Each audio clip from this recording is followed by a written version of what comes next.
Welcome to our channel. Today we how to log into Microsoft Dynamics 365 for customer tracking, full guide step by step clearly. To log into Microsoft Dynamics 365 for customer tracking, begin by opening your web browser.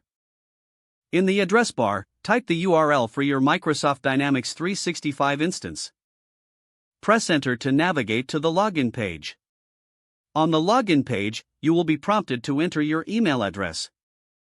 Type your registered email address associated with your Microsoft account. Click the Next button to proceed. You will be directed to a password entry screen. Enter your password in the provided field. If you want the system to remember your account, check the Keep Me Signed In option. Click the Sign In button. Once logged in, you may be taken to a dashboard. From the dashboard, locate the Customer Tracking module. Click on the module to access customer information. You can now view and manage customer records. If you encounter any errors, double-check your email and password. If necessary, use the Forgot Password link to reset your password. Stay logged in to access customer tracking efficiently. Make sure to log out when you finish your session for security purposes. Follow these steps to ensure a smooth login experience. If the page does not load, refresh the browser or try again in a private or incognito window.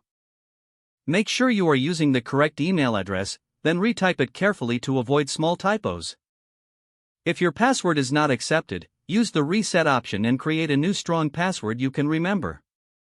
Check your spam folder for verification or security emails, then complete any requested confirmation steps.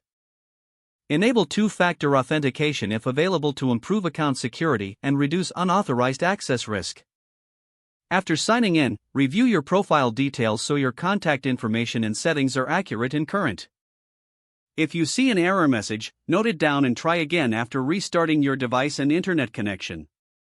Log out when you finish, especially on shared devices, to keep your account and payment information secure. If the page does not load, refresh the browser or try again in a private or incognito window. Don't forget to like this video and subscribe to our channel for more step-by-step tech guides.